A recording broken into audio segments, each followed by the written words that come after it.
I think probably tropical fish in tanks probably got me into keeping koi. I mean, I know it's two different things, but when I started keeping fish and enjoying that, I sort of saw koi. Yeah, wanted to get into that, so I started by building just a small sleeper pond. Didn't have any expensive fish, just sort of got into it. Enjoyed that, and then obviously when I got my own place, I thought I got to build myself a pond. So yeah, went from there pretty much. And yeah, so the pond wasn't here. Obviously, we built it with my builder and the help of Harvey from M2 Koi. He helped me through everything. Yeah, turned out really well. Yeah, and just sort of fell in love with the hobby.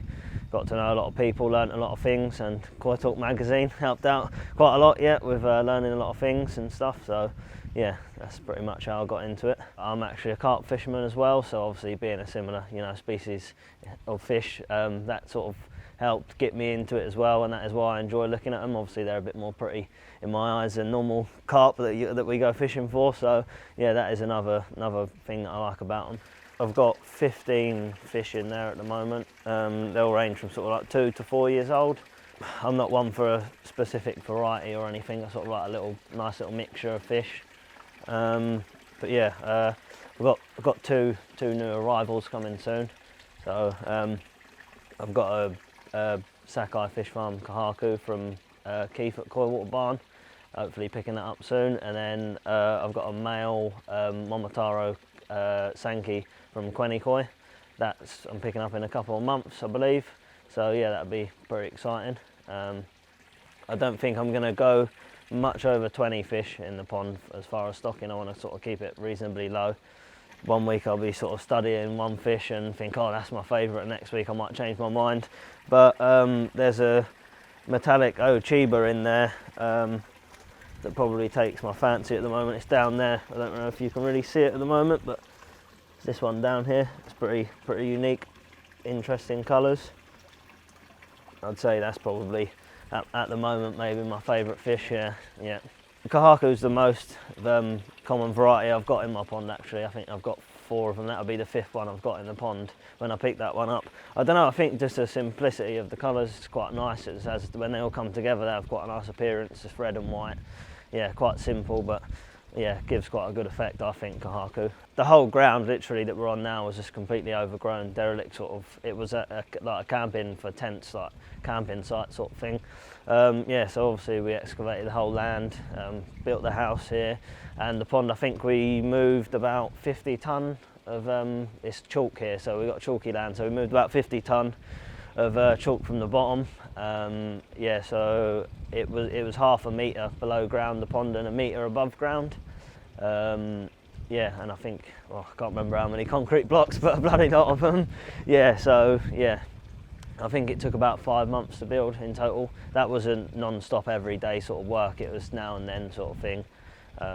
Things got in the way, other things, building a house, and we got it done in 5 months, I think, in the end. So yeah, it was a big moment when we finally got tapping there.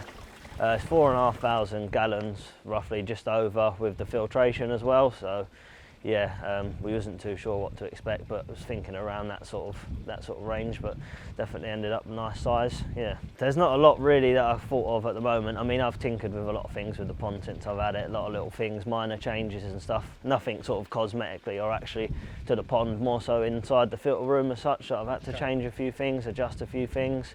But no, I mean, yeah, me and my friend, we fiberglassed it on the inside. We done all that ourselves, so a lot of it was all sort of done, like the building work was done by my builder who'd done the rest of the property. Obviously Harvey helped me out, do all the pond side of things. And then yeah, we had a tiler in to put all the tiles on, and then the rest of it was sort of done by ourselves. I mean, I helped out with a lot of jobs, done all the filter room myself and all the pipe work myself, installed the filters, and yeah, I mean, at the moment I don't think there's a lot drastic that I would have changed. We're pretty happy with the outcome, yeah.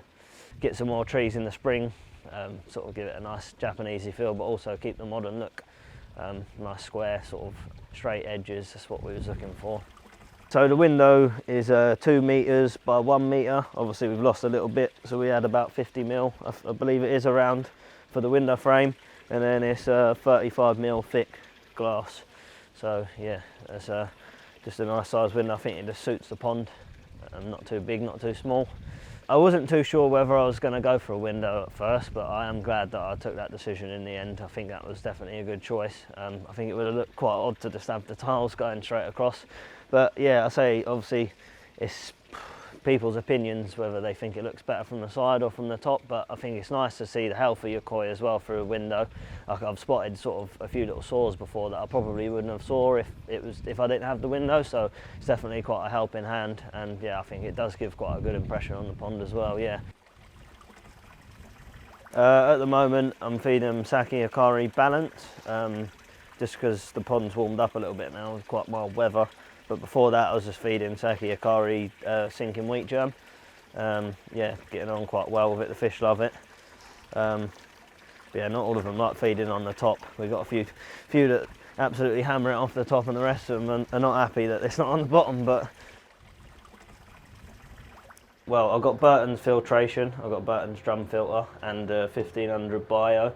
I was recommended it by a few people, and the person who helped me build the pond recommended this filtration. Yeah, it's been spot on so far, keeps the water crystal clear. 2 pumps on the pond, 2 20,000 Pond Expert pumps, variable pumps, they're controlled up here. And then we've got 2 Burton's amalgam UVs, and they run in from the drum down here. I've got 2 bottom drains, aerated spin drifter bottom drains.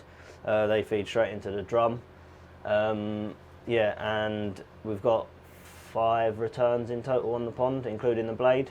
So at different levels, obviously, and it creates a circular motion of flow in the pond. It's worked pretty well. All the returns, they're all controlled on here. They're all numbered. And I do have a little map somewhere, so it tells me what return goes to where in the pond.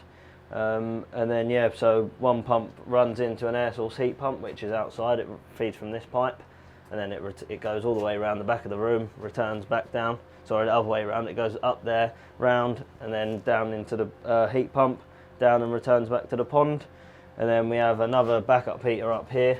Obviously that's not used at the moment, but just in case the main heater fails, then we've got a backup heater in place there. There is actually a total of 6 returns, including the blade, and they're all controlled by these ball valves here. The blue ones represent my line that's not actually run through the heater, and then obviously red for hot. So they all end up being the same temperature, but it's just so I know that this is my heated line rather than the one that's not got the heater on it.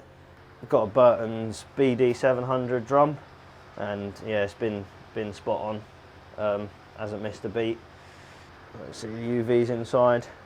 So yeah, they keep the water nice and clear. And yeah, as you can see, all the waste inside gets trapped inside the drum, and then only clean water is allowed to come out and return to the pond. Yeah, and then obviously this drum's fed by 2 bottom drains, this one and this one, and then we've got a skimmer in the middle, so that just takes all the stuff and the leaves from the top. And then here's our waste. So our waste tube comes out from here and returns, goes down the drains, so that's all our waste water. So that's our bio filter. I think I've got about 250 litres of media in there at the moment, so I'll probably get another 100 litres or so in there, add it a bit by bit. And then we've also over here got our trickle in coming in down here, so we've got fresh water going in the pond all the time. That's just where I do my water tests, and I can just write a few bits down if I put a treatment in, or when I change the pads in here, just so I know the dates and times when I sort of change everything, so otherwise I'll end up forgetting everything. I do liquid tests, and I do a digital chlorine test once a week, just to make sure there's no chlorine getting through into the trickle in. So apart from that, I just do liquid tests. At the moment I just test 2 times a week. The pond's fairly new, so I mean, well, it's been running for about 6 months now. So yeah, still got to be on top of my water a bit. I mean, it's mature in it. I actually, all this stuff in here, the media, that was in a pond that I have before, so that sort of got a little bit mature anyway, so it's not like fresh out the box sort of thing, so still had a bit of maturity to it, so it wouldn't have been as bad as setting it up from scratch. But yeah, it's been pretty good actually. The water's not too bad, so yeah, pretty happy. Obviously a lot of helpful information, a lot of nice stuff in there, but it's just, I think the front cover sold it for me. Definitely is good, very nice to see, nice, simple and clean. I've been a subscriber since the first one ever come out, so yeah, saw it, I thought yeah, that looks very nice, very nice looking photos on the front of the magazine. I thought yeah, got to have that. got it and just had them ever since. So yeah, big fan.